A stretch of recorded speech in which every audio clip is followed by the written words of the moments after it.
Hello, नमस्ते, राम राम। मैं हूं आकाश और आपने देखना शुरू कर दिया आकाश मैथ्स। यहाँ पे मैं आपको सरकारी नौकरी में पूछे जाने वाले मैथ के सवालों को बेहद ही आसान तरीके से और बहुत ही कम समय में करने वाला कॉन्सेप्ट सिखाता हूँ, जिससे आप अपने एग्ज़ाम में मैथ्स के सभी प्रश्नों को बेहद ही कम समय में सही से करेंगे और अपनी सफलता सुनिश्चित करेंगे। इसके लिए आप जुड़े रहें, चैनल को सब्सक्राइब करें और बेल आइकन को टच कर दें। मैं आपको ये सिखाता हूँ कि सवालों को करने के बहुत सारे मेथड्स कॉन्सेप्ट्स होते हैं, जिसमें कब सही समय पे कौन सा मेथड लगा करके समय को बचाया जाए। इसी के लिए मैं बोलता हूँ कि जैसा देश वैसा भेष, तर्कस में बाण बहुत रखें, ये भी ज़रूरी है, लेकिन साथ ही साथ उसका सही लक्ष्य पे सही बाण का चयन करना भी बेहद ज़रूरी है जीत के लिए। इसलिए आप बने रहें, खूब मेहनत करें और बढ़ते हैं आगे। हेलो, राम राम, नमस्ते। आपने देखना शुरू कर दिया आकाश मैथ्स और मैं हूं आकाश, जो आपको सरकारी नौकरी में पूछे जाने वाले मैथ्स के सवालों को बेहद ही सरल तरीके से इजी कॉन्सेप्ट के साथ बहुत ही कम समय में करना सिखाता हूं, जिससे आप अपने एग्जाम में गणित के सभी क्वेश्चन को बहुत ही कम समय में पूरा बना सकते हैं और अपनी सफलता सुनिश्चित करेंगे। इसलिए आप जुड़े रहें और जुड़ने के लिए सब्सक्राइब करें, बेल आइकन को टच करें। मैं आपको जैसा देश वैसे भेष के तर्ज पे ही, ये कहावत तो आपने सुनी ही होगी, जैसे सवाल वैसे कॉन्सेप्ट सिखाता हूँ। ऐसा नहीं, बहुत सारे ऐसे सवाल होंगे आपको जिसको देखते के साथ ही आप तुरंत कर सकते हैं, जीएस के सवालों से भी कम समय में कर सकते हैं। यही मैं आपको भरोसा दिलवाऊंगा। आप जुड़े रहें, सीखते रहें, बढ़ते हैं आगे। आज की इस वीडियो में मैं आपको एमटीएस के प्रीवियस ईयर के सवालों को चुटकियों में करके दिखाऊंगा, सिखाऊंगा कि प्रीवियस ईयर के सवालों को चुटकियों में किया जा सकता है, जिससे आपको ये भरोसा होगा कि जब प्रीवियस ईयर के सवालों को चुटकियों में किया जा सकता है तो इस वर्ष के सवाल को क्यों नहीं। इसलिए मैं इस प्रीवियस ईयर के सवालों का एक सीरीज ही शुरू कर दिया हूं कि चुटकी में क्वेश्चन सॉल्व सीरीज। बिल्कुल नाम के ही तरह इसमें आप चुटकियों में बहुत सारे सवाल, अधिकांश सवालों को आप कहें कि आप कर सकते हैं, करेंगे।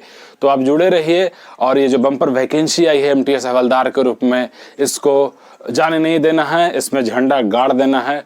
तो चलिए शुरू करते हैं। इस वीडियो में मैं आपको 11 जुलाई, इससे पहले भी मैं 4-5 वीडियो डाल चुका हूं, आप वो देखें और भरपूर लाभ उठाएं।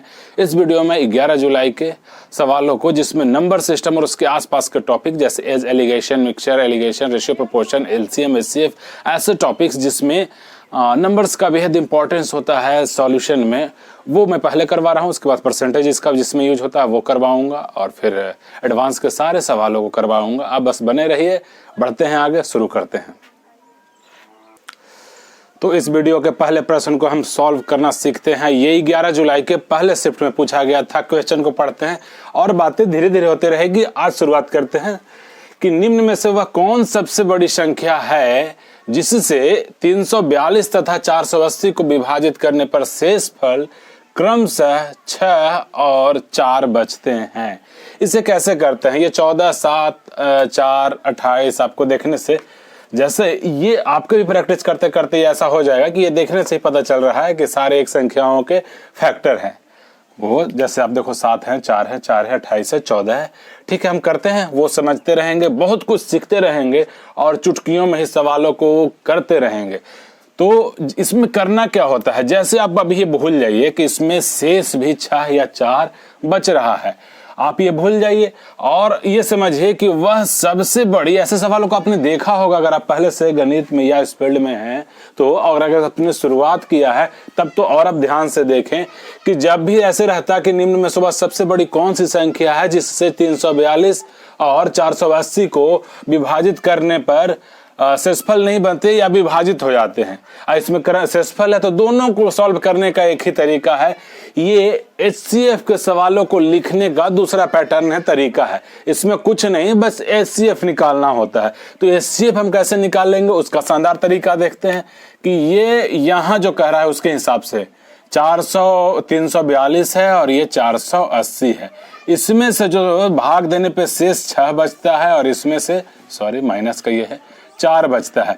तो 6 जब हम घटाएंगे, ये थोड़ा बड़ा बड़ा सा हो गया, तो ये 336 हो जाएगा और इसमें से जैसे ही 4 घटाएंगे तो ये 400 76 हो जाएगा। अब कुछ नहीं करना होता। अब ये सवाल हो गया कि वह सबसे बड़ी कौन सी संख्या है जिससे 336 और 476 में भाग देने पर यह पूर्णतः विभाजित हो जाती है। ये दोनों संख्याएं पूर्णतः विभाजित हो जाती है, उसे एचसीएफ बोलते हैं। वो एचसीएफ है। इसे निकालने का हम एचसीएफ वो तरीका नहीं लगाएंगे, हम यहाँ डिफरेंस निकालते हैं। तो डिफरेंस आप निकालिए, डिफरेंस कितना होगा इसका। तो डिफरेंस होगा, जैसे 100 जोड़ेंगे तो 136, 436, उसमें 40 जोड़ेंगे तो 140 इसका डिफरेंस हुआ। तो आप ये याद रखो कि एचसीएफ या तो 140 होगा, जो अंतर होता है वही एचसीएफ होता है, नहीं तो उसका कोई ना कोई फैक्टर ही एचसीएफ होगा। तो 140 हम चेक करेंगे कि अच्छा, तो ऐसे ऐसे, लेकिन चेक करने में ही बच्चे, मैंने कई बार देखा है, बहुत सारों को देखा है कि अगर वो ये जानते हैं तरीका तो वो 144 चेक करते हैं। नहीं, ऑप्शन में जब है ही नहीं 140 तो 140 को नहीं चेक करना है। मैं यही सिखा रहा हूं। इसके दूसरे फैक्टर जो इसके बाद 70 होते हैं उसे भी नहीं चेक करना, क्योंकि 70 है ही नहीं यहाँ। 140 का इसमें से हम देखेंगे कौन सा फैक्टर सबसे बड़ा है, क्योंकि यहाँ सबसे बड़ी संख्या एचसीएफ वही होता है जो सबसे बड़ी कॉमन फैक्टर होता है।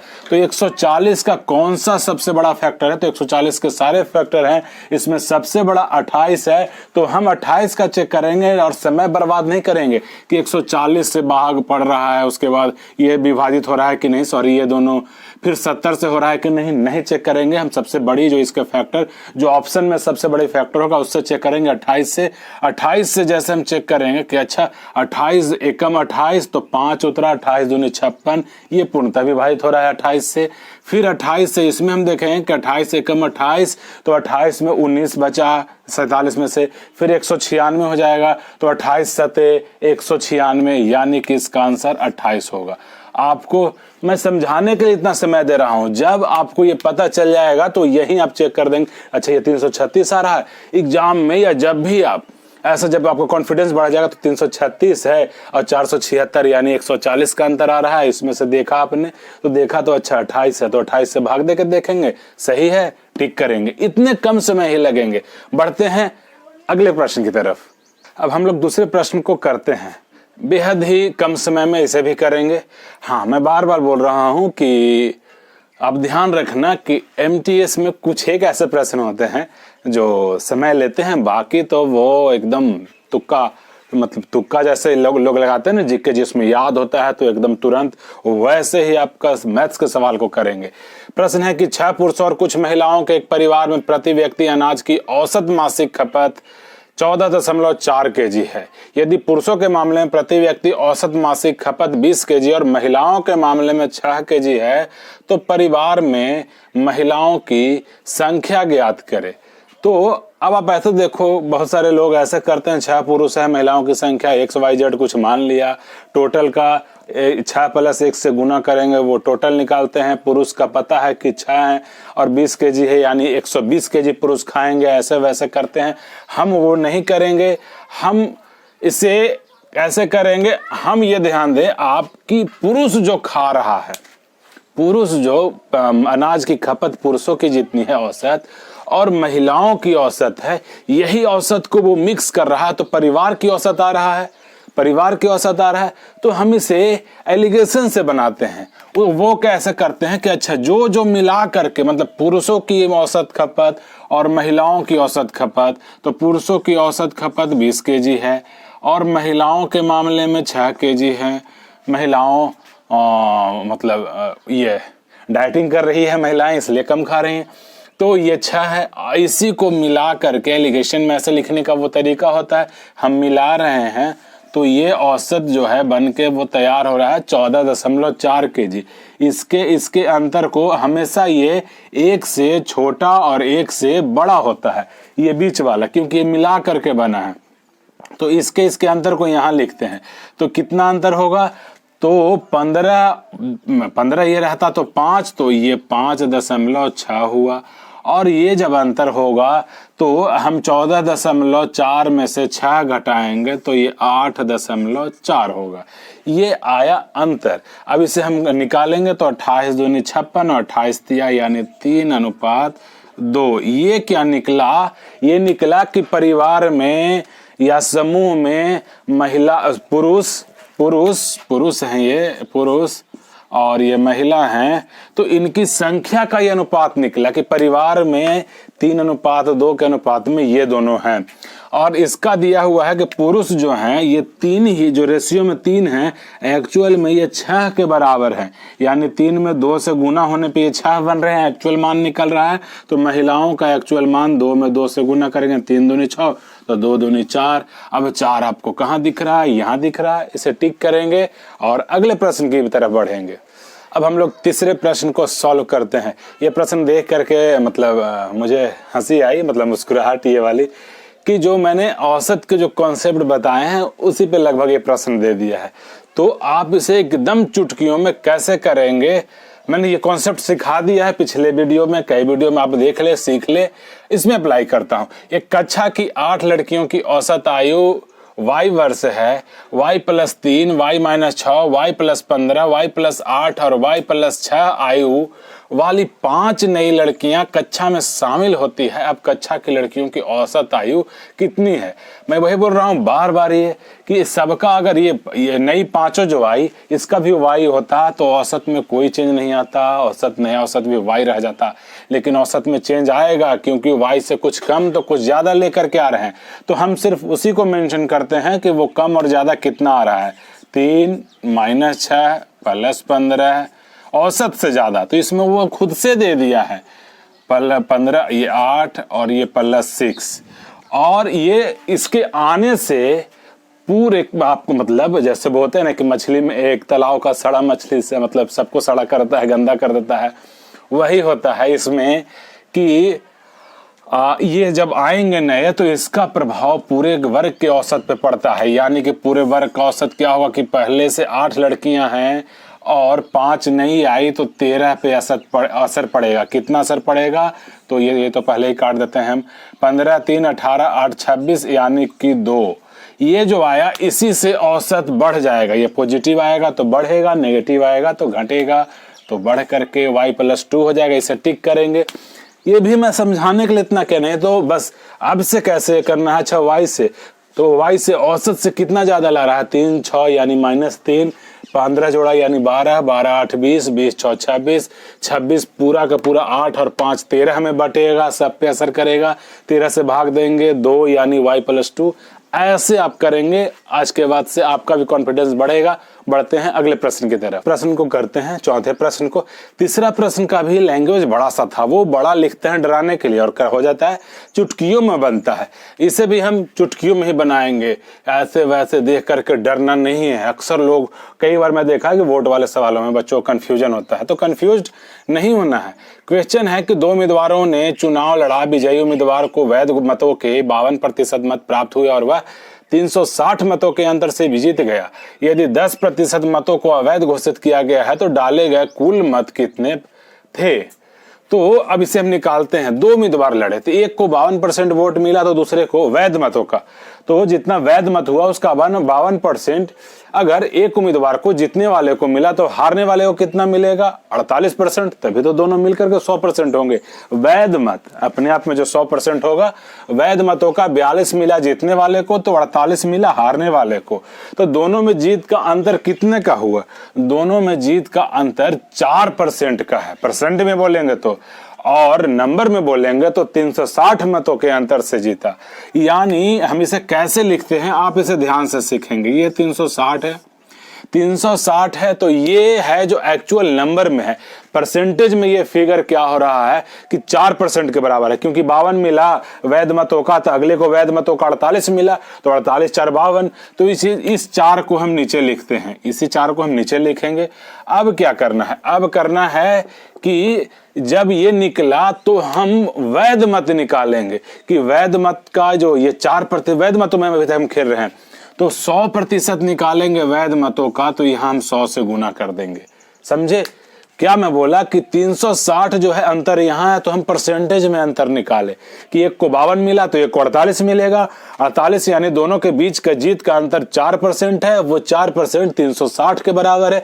तो 360 4 यानी अब हम 100 का मान निकालेंगे, ये वैध मत हो गया। अब हम आते हैं, जब यहां तक आप लिख लेंगे तो अब क्या करेंगे हम?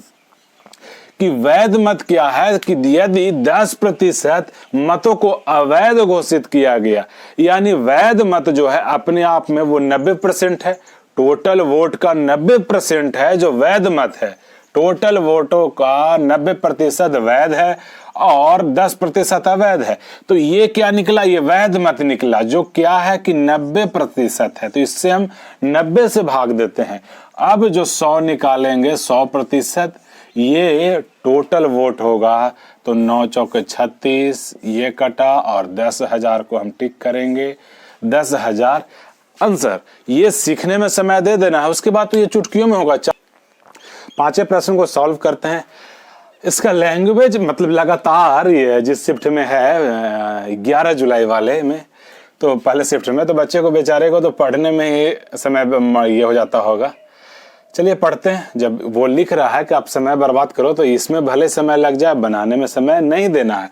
क्वेश्चन है एक शिक्षक 1/3 अनुपात 1/5 अनुपात 1/6 1/4 के अनुपात में अपने साथ 4 छात्रों के बीच कुछ ट्रॉफियां बांटते हैं। शिक्षक के पास न्यूनतम कितनी ट्रॉफी होनी चाहिए ताकि किसी भी ट्रॉफी को बांटने के लिए उसे तोड़ना ना पड़े। इस रेशियो को हम पहले फ्रैक्शन से मुक्त करते हैं, ये जो पूर्णांक में लाते हैं। यही रेशियो को लिखने का वही मतलब सबसे बेहतर और सही तरीका है बोले तो इसमें क्या होता है कि इसमें आप इसके एलसीएम से गुना कर दे तो कितना हो जाएगा इसका एलसीएम, तो इसका एलसीएम 60 हो जाएगा। तो हम 60 से इसमें गुना करके इसके बराबर लिखेंगे। 3 से 60 में हर मतलब सब में आप इंडिविजुअली बस लिखने का ये तरीका है। मतलब आप यहाँ भी 60 से गुना कर रहे हो, यहाँ भी सब में 60 से गुना करते हैं। तो जैसे ही 60 से गुना करेंगे तो ये 20 होगा अनुपात, ये 12 होगा, ये 10 होगा और ये 15 होगा। सब में हम 60 से गुना करेंगे तो ये पूर्णांक में लिख दिए।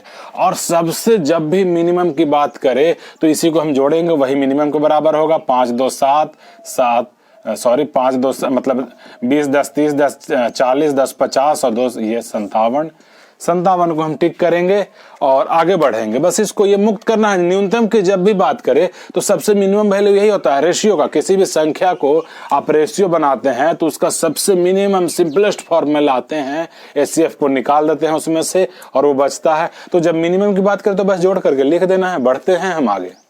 अब छठे प्रश्न को सॉल्व करते हैं। बड़ा ही इजी है, जो ये कहे वो कर दीजिए। एक संख्या को जब दूसरी संख्या के 3 गुने से घटाया जाता है, पहली से मतलब फर्स्ट है और सेकंड जो है ये ए और ये बी, मैंने लिख दिया, समझने के लिए लिख रहा हूँ, ऐसा लिखना नहीं है, आपको लिखने में समय बर्बाद नहीं करना है। ये जब एक संख्या को दूसरी संख्या के 3 गुने से, तो दूसरी संख्या के 3 गुने से घटाया जाता है तो पहली संख्या का 3/4 प्राप्त होता है। तो चलिए शुरू करते हैं। 4 को इधर गुना में करते हैं तो ये 4 से गुना करेंगे तो 12b - 4a = 3a, इधर कर दिया तो 12b = 7a। हमसे a/b पूछ रहा है, रेशियो तो यही होता है। तो a में b से भाग देंगे, इधर आएंगे 12/7 को हम टिक करेंगे, आगे बढ़ेंगे। इसमें कुछ था ही नहीं, आप देखिए समझिए। अब 7वां प्रश्न को देखते हैं।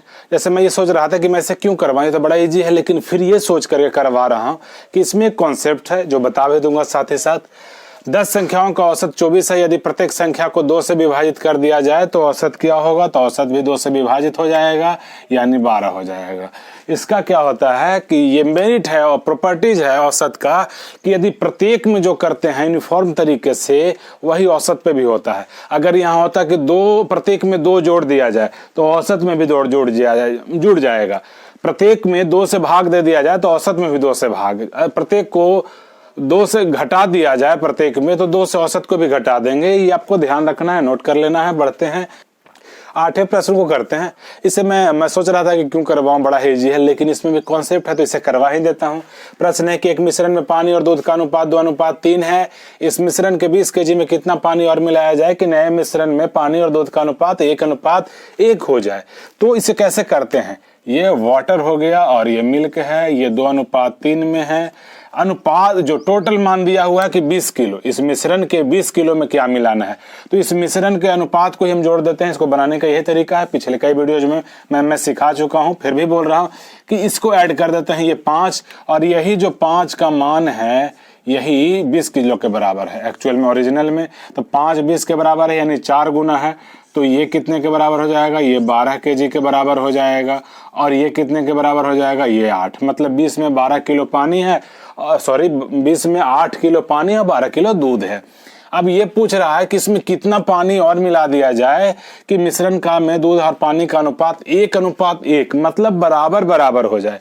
1:1 का मतलब ही है कि बराबर बराबर हो जाए। तो पानी मिलाने के लिए 12 लीटर दूध है तो उसके बराबर हम कर देते हैं पानी को। तो 12 लीटर दूध में जैसे ही हम 4 लीटर पानी मिलाएंगे, 4 लीटर पानी मिलाएंगे तो ये भी 12 लीटर हो जाएगा। दोनों 1:1 में हो गया, बराबर में हो गया। 4 में हम टिक करेंगे और हम आगे बढ़ेंगे। हम लोग 9वें प्रश्न को सॉल्व करते हैं। एज आयु से रिलेटेड है। 3 वर्ष पहले पति और उसके पत्नी की औसत आयु 39 वर्ष थी। जो कहे वो करते हैं। 39 वर्ष थी 3 वर्ष पहले, तो वर्तमान में 3 होगा। आपको ऐसे ही एज में समझना है कि कुछ का जैसे 2 का 4 का 5 का भी दे कि 5 का 10 वर्ष पहले 40 था तो वर्तमान में 40 10 50। वही जो एक कॉन्सेप्ट सिखाया कि रेशियो में जो भी यूनिफॉर्म तरीके से हो उसका असर भी रेशियो पे वैसे ही होता है। तो जब इसका औसत 3 वर्ष पहले 39 था तो वर्तमान में पति का उम्र भी 3 वर्ष बढ़ा होगा और पत्नी का भी, क्योंकि समय तो सबके लिए समान गति से चल रहा है। तो ये हो गया वर्तमान में। अब बोल रहा है कि है तो 2 वर्ष बाद पति पत्नी और उसके बच्चे की औसत आयु 34 वर्ष होगी। ठीक है, 34 वर्ष होगी। तो ये वर्तमान में हो गया कि 42 वर्ष की दोनों हो गए। अब 2 वर्ष बाद इन दोनों का क्या होगा औसत, 2 वर्ष बाद फिर हम 2 जोड़ देंगे तो ये हो जाएगा 44 वर्ष। ये होना चाहिए था औसत 2 वर्ष बाद पति पत्नी का 44 वर्ष होना चाहिए था, लेकिन 34 वर्ष है क्योंकि उसके छोटे कम उम्र के बच्चे भी उसमें शामिल हो गए। तो बच्चा भी अगर 44 साल का होता, मतलब माँ बाप की उम्र का होता, तो मतलब ये भी 44 ही होता, इसका कोई फर्क नहीं पड़ता। लेकिन वो 44 का नहीं है, 44 से कम है, जिसकी वजह से तीनों का औसत 44 से घट के 34 हो जा रहा है। यानी कितना घट जा रहा है, तो तीनों का 10 से घट जा रहा है। तो 10 दिया 30, 14 वर्ष। 14 वर्ष का वो बच्चा होगा कब, 2 वर्ष बाद। 2 वर्ष बाद का ये हम निकाल रहे हैं, 2 वर्ष बाद का। तो वर्तमान आयु बच्चे का पूछ रहा है तो इसमें से 2 निकालेंगे और 12 को टिक करके आगे बढ़ेंगे। अब हम लोग 10वां प्रश्न को सॉल्व करते हैं। एलसीएम एचसीएफ इस तरह के इसमें ज्यादा डिविजिबिलिटी इस तरह के रूल लगते हैं। मैं इसलिए इसको करवा दे रहा हूँ। ऐसे सवालों से आपको कॉन्फिडेंस बढ़ेगा। नहीं तो मैं देखा हूँ कि ऐसे देखते के साथ ही ना बच्चों के दिमाग मतलब पसीने निकलने लगते हैं ललाट से। तो घबराना नहीं है, ये बहुत ही इजी हिस्सा सवाल है। वह छोटी से छोटी संख्या ज्ञात करे जिसे 19 और 23 से उस संख्या में जब भाग देंगे तो शेषफल 13 और 17 बचेगा। इसके 2-3 टाइप होते हैं। तो इसमें क्या है कि देखिए, आप ध्यान दीजिए कि 19 से जब भाग देते हैं तो शेषफल 13 बचता है, यानी 6 कम। जब 23 से आप जब भाग देते हैं तो शेषफल बचता है 17, यानी 23 से, ये भी 6 कम। तो ये कॉमन डिफरेंस वाला मामला होता है। इसको कैसे हम करेंगे, तो ये संख्या क्या होती है कि जो संख्या हमें निकालना है, तो ये आंसर क्या होगा कि एलसीएम ऑफ 19 और ये 23 हो जाएगा। 19 और 23 का जब हम एलसीएम लेंगे और उसमें से ये कॉमन डिफरेंस जो दोनों का 6 है, वो जैसे ही हम घटाएंगे तो वो संख्या वही आएगा, सबसे छोटी वो संख्या होगा। ऐसे इनफाइनाइट नंबर हो सकते हैं, लेकिन जब हम सबसे छोटी निकालने की बात बोले तो जैसे ही एलसीएम निकालने की बात आएगी तो 19 और 23 दोनों ही प्राइम नंबर है। इसका एलसीएम आपको मल्टीप्लाई करके निकालना होगा। आप करेंगे और उसमें से 6 घटाएंगे नहीं। आपको क्या करना है, यही तो मैं बता रहा हूँ। सेकंड बचा करके समय बचा लेना है, बूंद बूंद से घड़ा को भर लेना है। तो ये जैसे आप गुना करेंगे तो 9 × 27 यूनिट डिजिट 7 होगा। उसमें से जैसे हम 6 निकालेंगे तो आंसर का यूनिट डिजिट 1 आना ही होगा। 7 में से 6 घटाएंगे, 1 सिर्फ वही में है, इसलिए हम उसे टिक करेंगे। अगर और में भी यूनिट डिजिट 1 होता तब हम सॉल्व करते, नहीं है तो फायदा उठाते हैं। बढ़ते हैं अगले प्रश्न की तरफ। ये 431 वो सबसे छोटी संख्या होगी जिसे आप 19 से जब भाग दोगे तो शेषफल 13 बचेगा, 23 से भाग दोगे तो शेषफल 17 बचेगा। ऐसा होना ही है। बढ़ते हैं, हम लोग 11वें प्रश्न को सॉल्व करते हैं। एक त्रिभुज की तीनों भुजाओं की लंबाई का अनुपात 2:3 है। यदि इस त्रिभुज की परिमाप 42 है तो सचक 42, छतिया 18, तो इसकी सबसे बड़ी भुजा 18 होगा। आप भी ऐसे ही टिक करेंगे, क्योंकि परिमाप क्या होता है, तीनों भुजाओं का योग को परिमाप बोलते हैं। और तीनों भुजाओं की लंबाई का अनुपात जो दिया हुआ है, तो अनुपात में हम टोटल करेंगे। परिमाप क्या होता है, तीनों भुजाओं का सम, साइड्स का सम। तो हम अनुपात में तीनों भुजाओं की लंबाई का जो अनुपात है उसे सम करेंगे। 2 4 और 3 7, यही 7 है जो 42 के बराबर है एक्चुअल में, यानी 7 6 गुना के बराबर है। अनुपात के वैल्यू में जब 6 से गुना करते हैं तो एक्चुअल मान आता है। तो अनुपात में भुजा, सबसे बड़ी भुजा कौन होगी, जो 3 है, ये 2 2 है, 3 है, तो 3 में 6 से गुना करेंगे 18, ये एक्चुअल मान होगा। बढ़ते हैं आगे 12वें प्रश्न को सॉल्व करते हैं। ये तीसरे शिफ्ट से अब प्रश्न शुरू होने वाले हैं, इससे पहले और दूसरे शिफ्ट का था। प्रश्न है कि एक घनीय पासे की, मतलब पासा डाइस जो लूडो खोलते हैं, लूडो वाले में, एक घने पासे के सभी 6 पलकों पर प्रदर्शित होने वाले 1 से 6 तक की संख्याओं का औसत क्या होगा, 3.5 होगा। ये मतलब भाषा की वजह से मैं इसको लिख रहा हूँ ना, तो ये बनाने लायक सवाल, मतलब एग्जाम में बनाने लायक है, प्रैक्टिस में बनाने लायक नहीं है। तो उसमें 1 होता है, 2 होता है, 3 होता है, 4 होता है, 5 होता है, 6 पे 1 से लेकर के 6 तक होता है। तो वही बोल रहा है कि प्रदर्शित होने वाली 1 से 6 तक की संख्याओं का औसत तो लगातार होता है 1 से लेकर 6 तक। तो उसका औसत निकले के लिए m3 प्लस पहला बटा 2 3.5, यही होता है लगातार संख्याओं का औसत। तो चलिए हम बढ़ते हैं आगे। अब इस प्रश्न को हम सॉल्व करते हैं। इसमें कुछ कॉन्सेप्ट है, इसी के लिए मैं इसको करवा रहा हूं, और करना भी चाहिए आपको। ऐसे सारे सवालों को कर करके अपना कॉन्फिडेंस बढ़ा करके रखना है। प्रथम 7 प्राकृतिक संख्याओं के घनों का औसत ज्ञात करें। तो औसत के लिए सम, मतलब कुल योग निकालना पड़ता है, उसमें संख्याओं से भाग देते हैं। तो हमें पता है कि n प्राकृतिक संख्याओं का सम क्या होता है, मतलब घनों का योग। n तक, लगातार n तक प्राकृतिक संख्याओं के घनों का योग क्या होता है, तो n इंटू n प्लस 1/2 इसका वर्ग होता है। ठीक है, ये सम है। तो यहाँ औसत का, इसका प्राकृतिक संख्याओं के घनों के औसत की हम बात कर रहे हैं, हमेशा ध्यान दीजिएगा। तो औसत के लिए हम क्या करते हैं, जितनी संख्याएं होती है उससे सम में भाग देते हैं योग में। तो n से हम भाग देंगे इसमें, तो ऊपर क्या हो जाएगा, n² इंटू n प्लस 1 का स्क्वायर, यही होगा ना, जैसे ये। और उसके बाद नीचे 4 और ये n हो गया। तो n से इस n को हम काट देंगे, यानी कि औसत क्या आया, n इंटू n प्लस 1 के पावर स्क्वायर बटा 4। अब यहाँ बोल रहा है कि 7, तो 7 आप अगर याद रखेंगे, याद करना ही पड़ेगा आपको, टॉप करना है उसके लिए याद करना पड़ेगा। याद करना क्या पड़ेगा कि n प्राकृतिक संख्याओं के घनों का औसत होता है n इंटू n प्लस 1 का स्क्वायर बटा 4।